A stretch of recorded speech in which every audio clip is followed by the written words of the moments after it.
All right, welcome back to Fight Talk, where we talk combat sports. My name is Austin Ullman, and today we're previewing UFC 310. I've been off for a couple weeks, but I am back, and this event has kind of come quickly. I mean, we had Thanksgiving last weekend, and there was no UFC event over Thanksgiving, but here we are. It is time for UFC 310. It feels like yesterday that John Jones just beat Stipe Miocic, but we've already got another pay-per-view, and that's awesome. Originally, it was supposed to be for the belt at 170. The new champ Bilal Muhammad, he said, I'm gonna fight all the time. I'm gonna fight everybody all the time. The one thing he might not have been thinking about was injuries. He got hurt, so the Shavkat fight is still on this card. He will be fighting Ian Gary, and the co-main event has moved up to the main event, and I cannot wait to talk about that. I've done a lot of research on that. I was not extremely familiar with Kai Asakura coming into this event, and I know a lot more about him now. And I am really, really excited about this fight, and maybe even more specifically, really excited for the future of the flyweight division. I think there's some big time things that the UFC wants to do with this fight, with this event, and with this division, specifically in Japan. It's not just that Kai Asakura has been destroying everyone. I think there's more to this, and we're going to get into all that. But we'll start with the first fight, or the last fight, I should say, on the main card, the main event, and we will go down, starting with Alejandro Pantoja and Kai Asakura. So obviously Pantoja, right? We've got a guy who has now been defending it quite well, won it against Brandon Moreno, and then fought Brandon Royval in a co-main event, and then headlined UFC 301 in Brazil against Steve Erceg, who that was another scenario where here's the situation in flyweight division. We've had the same top five guys like Kai Kara-France, Brandon Royval, Brandon Moreno, Alejandro Pantoja, all these guys. And now what the UFC has done in these last two main events for Pantoja is they've said we're going to reach down in the middle of nowhere. They picked out Steve Erceg, the Aussie, and Erceg nearly got it done. And now they're picking out a guy who's literally making his UFC debut, and he gets to do that for the belt at 125. So a really interesting scenario of what's going on right now in the flyweight division. And man, there's so many options after this fight if Kai Asakura can get this done. But I want to tell you guys a little bit about Kai Asakura, because there's probably a lot of people watching this saying, I don't know anything about this guy. I didn't hear about him until maybe the UFC signed him or right before that. Who is this guy? So basically, he's from Japan, and that's gonna be big later. We'll get back there, but he's from Japan. That's a big deal. He grew up doing a lot of sumo and karate, but a rough upbringing saw him involved in a lot of street fights. So his mother encouraged him to focus on boxing, and through that and through the street fights, he started to get more involved in MMA and what that looked like. And he made his pro debut in 2012, and he made his Rizin debut in 2017. So he sits at 21-4 now, and he has a 76% finish rate. Stylistically, he's mostly a stand-up guy. He's good at defending the takedown, but we'll touch more on that later. Outside the cage, and hopefully the UFC does a nice job this week and in the build-up and in the fight itself of advertising this. He's got over 1 million subs on YouTube, so he's got a big fan base in Japan, not just in the MMA sphere, but he's also an influencer a little bit. And so I checked out the channel, and I noticed, I mean, there's a lot of interesting videos, a lot of MMA stuff, and a lot of just random stuff that you see from random YouTubers. So that was interesting. I would check that out if you have not. But kind of a social media powerhouse in Asia, especially for a guy that's in the MMA sphere. So if you're wondering who is this guy fought that we might know, he's fought Manel Kape. They split it, two very close fights. If you want to get a good gauge of how exciting this guy is as a fighter, obviously we know Kape is extremely exciting. Wasn't in his last fight, but usually quite exciting. And so these two guys fought, and it was just electric. I mean, these were fantastic fights. And like I said, they split together. But this is a guy who has all of the tools to stand and bang with the best in this division. He's got a fantastic chin, and he's obviously most flyweights. He's not a one and done puncher, but if he catches you, he's got a nasty ground and pound. If he can get you on the ground, um, with a nice left hook or something, his TKO finishes are up there with the best. And like I mentioned earlier, he has a really nice takedown defense, which that's going to be the kryptonite of a lot of guys against Pantoja. I mean, there's a lot of guys in the flyweight division that can go head to head with Pantoja on the feet, or maybe even better him. But Pantoja has two things. He's got a fantastic chin, and then he'll just take you down. And so that's the one thing that I think Asakura really has going for him. Asakura is plus 220 right now. So Pantoja's minus 270. So Pantoja's not a heavy favorite, but he's a solid favorite in this fight. But those are the two things that Pantoja always has going for him. And frankly, the reason why I think we have like 7 or 8 fighters who are really, really close in this division. A bunch of guys who have beat each other in this division. And the thing that has made Pantoja stand out is two things: his chin and his ability to take guys down and win rounds that way. So I kind of touched on it earlier, but what the heck is the UFC trying to do here, right? Why is this guy making his UFC debut, headlining a pay-per-view? I mean, is he just getting a ton of knockouts? Is he the biggest thing ever? Like, what's the UFC doing here? And the answer is this. It's the flyweight division, so the UFC is trying to create chaos and trying to create something more solid than Pantoja. I love Pantoja. A lot of guys love Pantoja. He's a really good guy. But he's not the most exciting. And this is a division where I think people still have a lot of hope that we can have someone dominate this division. You look at the light heavyweight division. It's a fun division, but it didn't really get its roots until John Jones dominated it. And then it was lost. And then it got its roots again when Alex Pereira dominated it. And then when you get guys like that, you start to realize how good guys like Khalil Roundtree are and Yuri Prochazka. Guys that before that weren't being exposed as much. And I think that's what the UFC is trying to do here. This division's just been a little lost. And they think a guy like Asakura can provide some stability at the top. But it's not just that. More importantly, this guy is from Japan, and there is a major base in Japan that the UFC has not been able to tap into. They tried to do this with Tatsuro Tara, and he just fought Brandon Royval in the Apex, like, I don't know, a month and a half ago.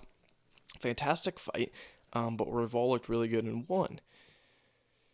What the UFC has seen is Naoya Inoue is fighting boxing events there and selling out like 90,000 seat stadiums.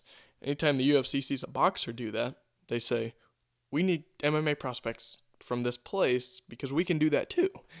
And so that's what the UFC is trying to do here.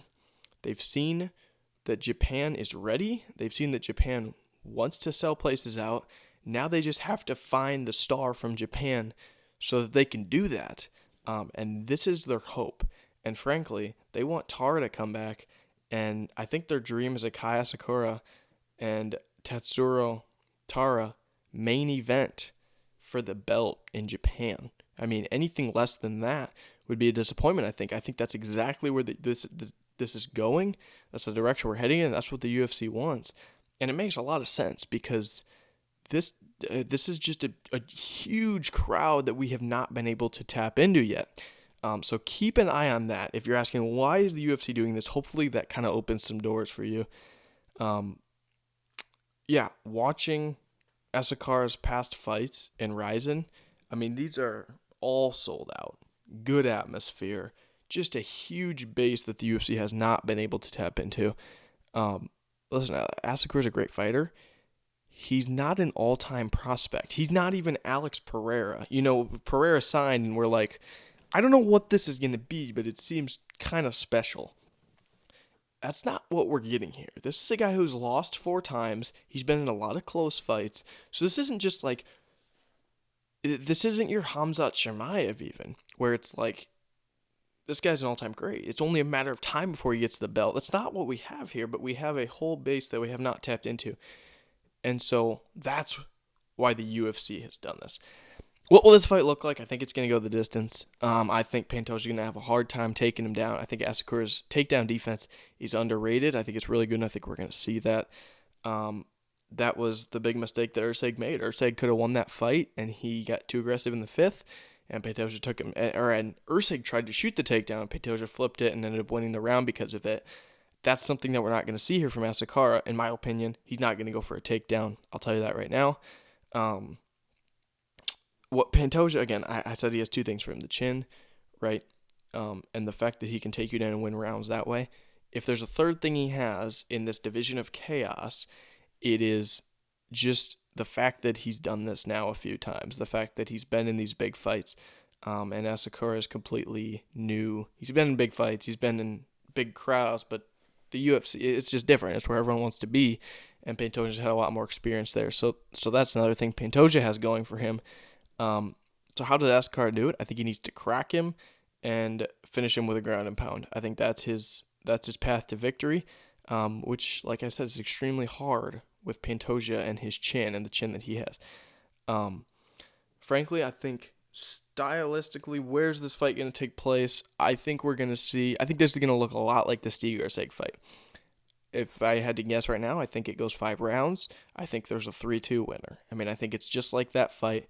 Pantoja gets, that's the thing. Pantoja can get you down and win a round, but it's not like he just dominated you and made you bleed all over the canvas for 5 minutes. He just laid on top of you. So he's winning rounds there. He's not winning fights there. He's not dominating you so that you can't come back from it. And that's what we saw in the Ursig fight, where Ursig could be taken down for a round, but he would be able to respond and win a round on the feet. I think we'll see the same thing here. And Kai Asakura said it. He said the UFC wants him to win because it's good for business. And I think he's exactly right. He knows what's going on here. I mean, there's 2 bases here. There's Brazil and there's Japan. We just watched UFC 301. Granted, there was the chaos of who's going to headline and all that, but we just watched it. And ask yourself what's bigger, Brazil or Japan. I think we all know the answer. So it's clear why the UFC has done this. And I'm going to go with the underdog. That's my pick. I'm going Kai Asakura, plus 220. I'm going to pick him to win via unanimous Actually, I'll change that. I'll go split decision. Split decision is going to be a close fight. But like I said, Pantoja's not winning fights on the ground. He's winning rounds on the ground. And I don't think he gets enough rounds in this fight. And it's just going to be fun. It's going to be fun. I mean, regardless of what you think about a guy getting signed and getting his shot right away, you can't deny that it's going to be a lot of fun. You cannot deny that. So I'm picking Kai Asakura by split decision. And I'll touch more on this on the post show, but what could be next? The golden question. What could be next? For either guy, I think it's either Kai Kara-France or Brandon Royval. Brandon Royval looked really good against Tara in his last fight. Kai Kara-France, he just had his big KO win over Ursig and should have won the fight before against Amir Albazi. Everyone agrees with that. So, but where it gets shaky is Asakura wins. It's all fresh faces. Everyone gets a shot. Pantoja's already beat a lot of these guys. Royval's already lost twice to Pantoja. So if Pantoja wins, I would expect Kai Kara-France. And at this point, it's like, man, if your head is spinning and you're like, who's beat who in this division? It feels like the top 5 has all fought each other and all beat each other. And I don't know who is who, because most of these fights weren't title fights. They were fights randomly in the Apex that were placed about. If you're asking yourself, what's going on? Then you understand why the UFC has given Kai Asakura this title shot. And you understand why the UFC gave Steve Ursig the last title shot. That's all you need to know. That's all you need to know. If you're really confused, you get it. So that's the main event. It's a good one. I'm really excited for it. And I would encourage everyone to do their own research on Kai Asakura, because this is we don't get this a lot. You know, a lot of times it's like we get all our information of a fighter from the UFC itself on broadcasts and things like that. Because by the time someone gets up to a title fight, to a main event. By the time someone actually gets there, we know all about him from Twitter and from all these things. This is a fun one where it's like, just you get to go watch the fights, you get to go learn about him, and watch any interviews that he's doing, and we're gonna learn a lot about this guy this week as fight week takes place. So I'm excited for that, but I'm picking Asakura to freshen things up in this division a little bit. So the co-main event, you've got Shavkat and Ian Gary. Shavkat minus 390, Ian Gary plus 290. Both guys undefeated. Someone's going to get a 1, likely, in the loss column. And this is obviously a number 1 contender fight. Bilal Muhammad is next. There's no doubt about it. There's no question here. There was some talks about if Usman was going to get this fight, or it seems like we're getting the Usman-Shavkat fight before, and then maybe again after the Ball injury. But instead, it's Ian Gary who steps in. And this is a lot of fun. This is a really fun fight. Not often we get to see two guys. I mean, these are the two guys we've wanted to see, right? There's JDM and there's some good ones.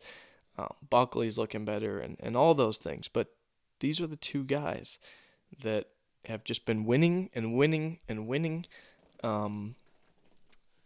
So Shavkat's a big favorite for a reason, right? I think everyone understands that. Gary's really important for the UFC though, and frankly, I think the UFC. When I thought about this fight, I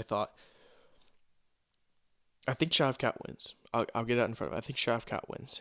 He's been more dominant in his fights. They fought some of the same guys. Shavkat's dominated them. Ian Gary's done what he needs to win. Like in the fight against MVP, Ian Gary, he did what he needed to win. But frankly, if you're a star, we should be able to look back at your fights against contenders like 10 through 15 and say, those are the guys you were brutally knocking out. Once in a while in a title fight, you do what you need to win. But Ian Gary's doing what he needs to win in those fights because he's not like drastically outstriking them. So there's a lot of big questions about Ian Gary for that reason. And Shavkat's just dominated everyone. So there's a reason he's a huge favorite. But Gary's got the ability to talk. He's got the star power. And I think he plays a really, really important role, which is the fact that a lot of people do not like him. And I think it's something that the UFC is drastically missing. And I'm not even sure that they understand it because they haven't really tapped into this much yet. But I actually think there's a lot there that the UFC needs to tap into because we don't have a villain. And if you're a combat sports organization where people are fighting each other and you don't have a really good fighter who everybody hates and is a villain, you're doing something wrong. This isn't just like a sport. This isn't entertainment. This isn't WWE, but it's entertainment. And you need storylines. And if you don't have a villain like Ian Gary, what are you? So think about that in this fight. It's important. Not just that, the UFC wants to get back to Ireland. Talk about tapping into bases. That's a base we haven't tapped into in a little bit. A big one, right? Talk to Peter Carroll about that. Like, there's a lot of passionate people there that want to see something. Ask Katie Taylor, right? And we're not getting Connor, so that's unfortunate. But this is an opportunity. Obviously, we've been talking about that for a while. But there's a big question on whether he can beat a high-level fighter like Shavkat Rakhmonov. I mean, it's just an overwhelming question of if you're barely beating Jeff Neal, if you're barely beating MVP, how can you beat this guy? Because you talk about a guy who jumps on mistakes and jumps on fighters who aren't ready for something. It's this guy. Submission after submission. It's incredible. So there was the Magny, Neal, and MVP fights. Before that, there was this. I mean, you thought Ian Gary was the next big striker and kickboxer in the UFC. there was those 3 fights, a lot of questions with those fights, and we realized his striking and kicking, it's good, but it's not maybe the thing we thought it was. These striking situations with Jeff Neal and Neil Magny, they're much too close for someone who's gonna just dominate his way to the top, right? So if Gary's length and striking is what he thought it was, we are going to find out in this fight. If everything, if the kickback, if all of that is what we thought it was, we're going to find out in this fight. What I'm worried about is we're going to find out just the opposite, and that it was never what we thought it was. I mean, he'll need to absolutely dominate at distance in this fight, and my worry is that will be impossible for him. I worry that he will not be able to do that, because Shavkat is going to want to get inside, throw short hooks, short shots, and then bring it to a takedown and submit this man. Shavkat is a guy who takes advantage of every little mistake. And we haven't seen many mistakes from Ian Gary. I'm not saying that. I'm just saying we haven't seen the dominant, incredible fighter we thought we were seeing for a little bit. Shavkat fought Neil Magny. He fought Jeff Neal. He submitted them. His last fight against Wonderboy, submitted him. He's taken the guys in this division who Ian said, I have to do whatever I can to beat these guys, and beat them his own way. There's a clear difference in the path here. If you got 2 undefeated fighters, a lot of hype, but there's a reason Shavkat's 390, and it's easy for me. Shavkat by sub. I'm confident in it. It's my most confident pick on this main card. I think Shavkat wins by submission, and I don't think it's all that close. I think he does it fairly quickly. Second round, I'll say.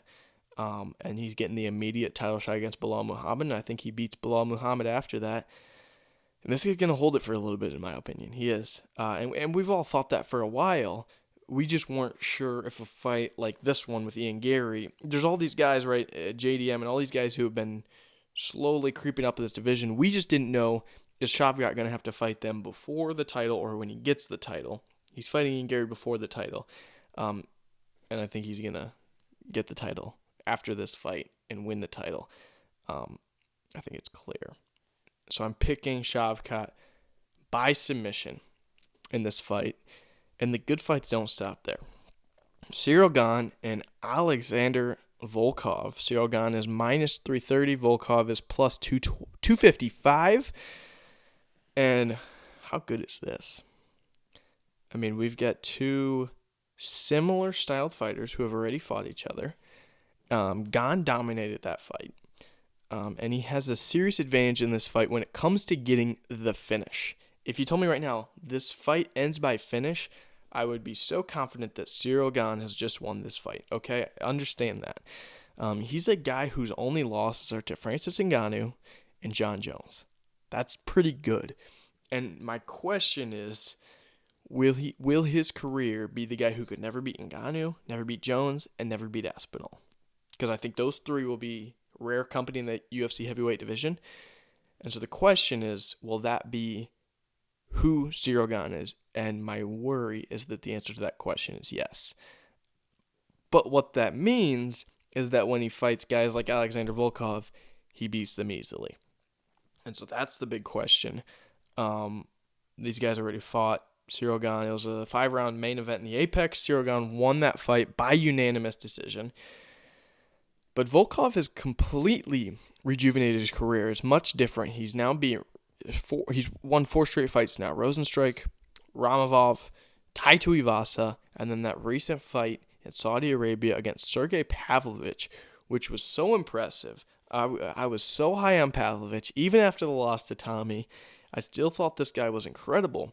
And Volkov just picked him apart. He never put him in danger of finishing him, but he just picked him apart. And he's really learning. I think he's at an all-time high of how to use his length. And if there's any guy that you want to listen to about how he's rejuvenated through here, I think the UFC broadcasters do it so well when guys are walking out.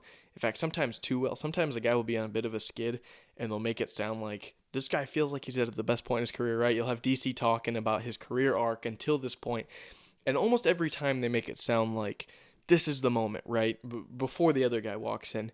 If there's any one of those you want to listen to, it's when Volkov walks out, because they will perfectly explain his career and how he's rejuvenated, how he's been able to change his striking and all of those things. And I won't even try because they'll do it perfectly. So listen to that, I beg you. It's going to be so good. But he's rejuvenated it. Basically, what he's learned how to do is I have this length. How can I use this? How can I use leg kicks to my advantage? Because in that fight against Cyril Gane used leg kicks to his advantage. And Volkov basically sat there and said, I have no shot of winning a title if a guy like Cyril Gane's going to use his leg kicks more effectively than me. I'm the longer guy. I should be doing this. And so he's figured that out. But Cyril Gane's still really good at that. And Cyril Gane has a finishing ability that Volkov did not have. So what do you watch in this fight? Here's what you watch. You watch feints and you watch leg kicks. Watch the first round. Feints and leg kicks. Who's controlling the octagon? Who's throwing feints? Who's falling for the feints? And who's getting more leg kicks down? Whoever can do that early is likely going to win this fight by decision. I think that's the most likely outcome in this fight. And so here's what I think. I think Gane wins by unanimous decision. I think he hurts him once throughout the fight. But I think this is mostly going to look like the first fight between these two. I just don't think Volkov has what it takes in this fight. I love the way he's rejuvenated his career, but I think there's just tiers in this heavyweight division. There's Aspinall Jones, there's Gane, I think by himself, and then there's everybody else. And nobody in that bottom tier has showed that they can string enough wins together to enter that tier with Gane. Now, Volkov is trying to do that here, and he's done it well. I just don't think he can do the last step, which is beat Cyril Gane and make it to that second tier with him.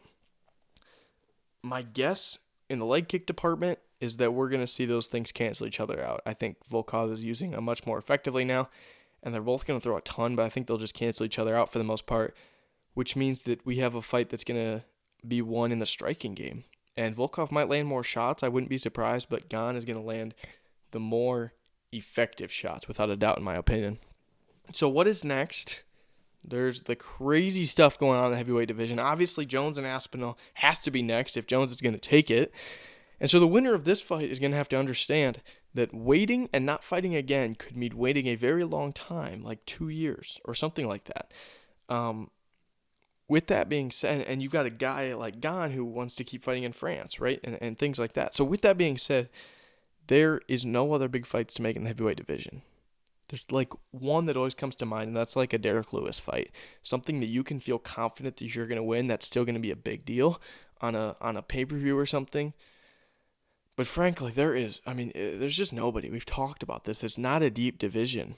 I mean, no one needs to see Rosenstrike and Tuivasa and any of those guys. And there's just no big names there. There's not even big names that you can feel comfortable that you're going to beat and will still draw something. I mean, there's just nothing. Anytime we've felt like maybe we're getting something like a Robelis to Spain, we've been absolutely wrong. And so I think we're going to see a lot of the same, and I think we're going to see a lot of waiting after this fight, which is unfortunate, but it's also been unfortunate for Tom Aspinall. So really, everything was just kind of screwed up, and now we just have to wait for a little while with some of these guys. If I were the winner of this fight, here's what I would do. I want to get a little creative here, because this is a hard situation. No one's doubting that. So what would I do? So let's say I'm Cyril Gane. I'm picking Cyril Gane to win. I would get on the mic. I would thank Joe. And I would thank all the fans from France. And then I would say, Alex Pereira, come get this work. Come get a warm-up. If you think you can fight for the heavyweight title, come beat me first. That's what I would say. That's the only other fight, in my opinion. That's the only other fight. I mean, it's possible. And if you think about why would Pereira do this, why wouldn't Pereira do this? I mean, a warm-up? First off, I think he needs it before he's going to step in there with Jones or Aspinall. I think he needs it. but it would be a big deal. It would be like, okay, this guy's going to heavyweight now. You got to watch this warm-up to see if he can do it at heavyweight too. That could sell. That could sell just as much as any fight in the light heavyweight division. So that's what I would do, and I think Alex Pereira could actually be interested in that. So I would say, Alex Pereira, come get it. It's a tough situation, without a doubt, for whoever wins this fight. But I think we're all awake to the idea that they can't hang with the best. So it's a little unfortunate, but that's what I would do. Alex Pereira, come get the work. Come get the work. It's possible. It's possible because there's no other impressive call out that you can make. I mean, it's just going to be frustrating if you call out Jones or Aspinall. It's going to be tough. It's a tough situation. And I think that's the way that you can make the best of it if you're the winner of this fight. The other fight I want to touch on deeply, there's a ton of fights that I want to touch on a little bit, but the other fight I want to touch on deeply is the Movsar Evloev and Aljamain Sterling fight. This is awesome. Evloev is your typical Russian fighter, right? He's 18-0 now. He wants to take it straight to the ground. His closest fight was against Diego, and we've all said it's a matter of time before we see that again, and Diego will destroy him. We all agree. But Lopez is the only other really skilled ground guy that we've seen Evloev have to face. Now he's got Aljamain Sterling, which is an interesting style. Obviously, Sterling was a great champ at 35, lost to Suga. Now he's at 45, and he's beat Calvin Kattar at UFC 300. Got a lot of hate for that fight by everybody, partially because that was such just a crazy card. But it was also a really boring fight.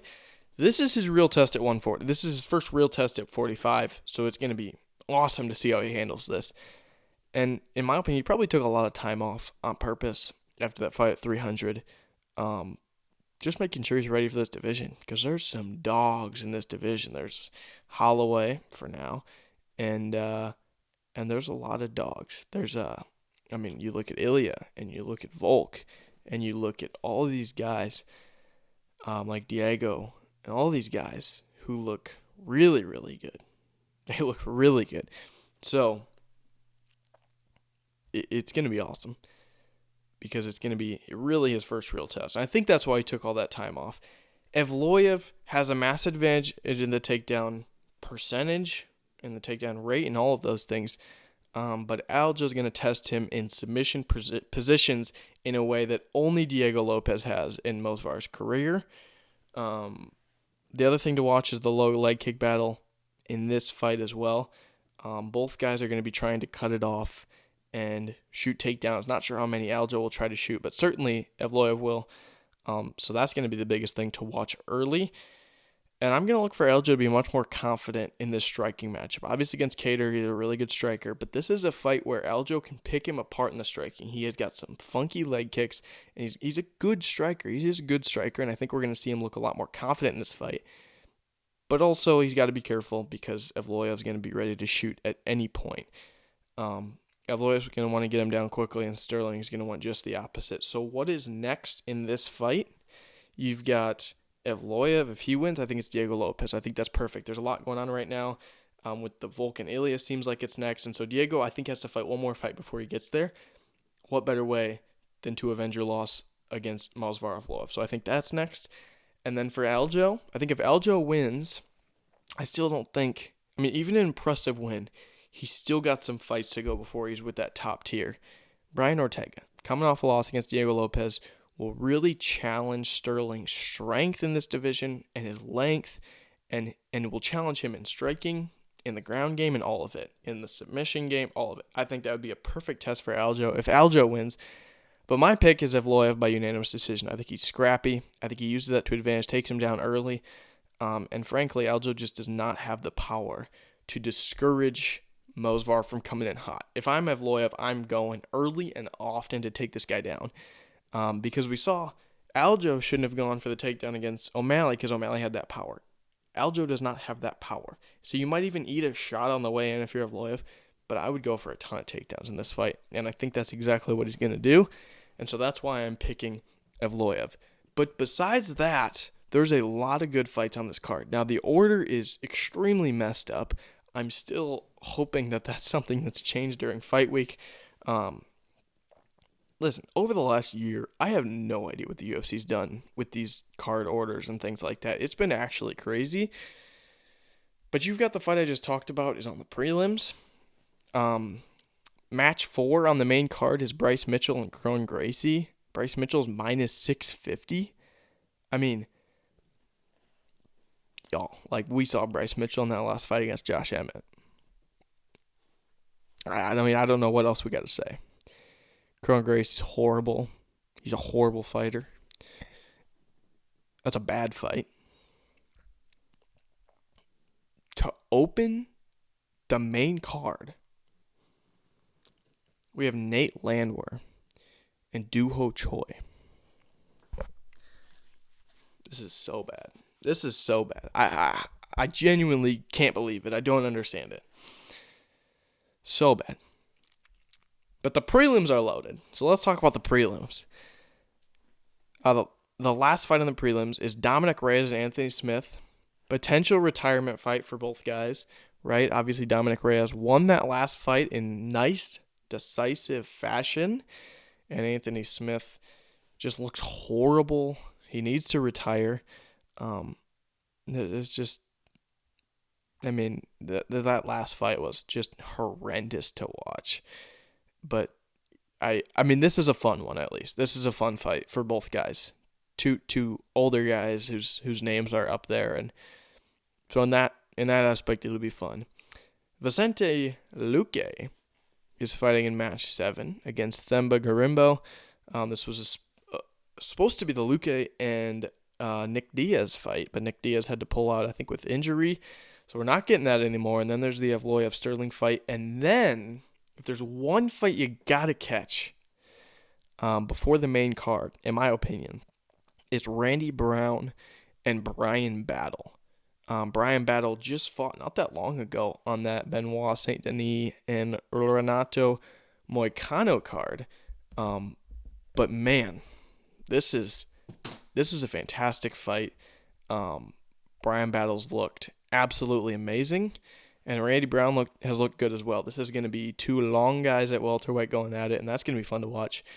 Match 10, you've got Chris Weidman fighting. Was supposed to fight, was it last week? So this is, or last pay-per-view, sorry, 309. So this is taking place catchweight now. The return of Chris Weidman. We've got Michael Chiesa. This must be the ESPN card. I was looking at this before, and we got Chiesa and Anthony Smith. So potential retirement there as well for Chiesa. And then Chase Hooper, our guy, minus 1,000. He's facing Clay Guida. But obviously Hooper, he looked really good in his last fight. That was a submission win on that Derek Lewis fight night in St. Louis, I believe it was. That was really impressive. He really had a nice shot, a huge overhand right, I think it was, that cracked him and then finished him on the ground. So Chase Hooper's back, so that's going to be fun to watch. But that is it. This is a loaded card. There's a ton of good fights on this card. But hopefully it's allowed you to get more excited for what's going on with the main event with Pantoja and Asakura. It's going to be a great fight. Again, a loaded card, a lot of big names. Could be some big retirements. Keep an eye out for that. But that is all I got for now. Hopefully we'll have more coming out this week with previewing this main event, but I will come out with a post show after the event. It is finally fight week again. Man, you miss 1 week and it feels like it's been years, but it's time for UFC 310. By the way, UFC 311, we don't have like anything for that yet. Johnny Walker just signed a fight for that. So I don't know what the situation is for that, but let's focus on UFC 310 for now. I'm picking Kai Asakura by split decision. But for now, I am Austin Ullman. This is Fight Talk. Thanks for watching.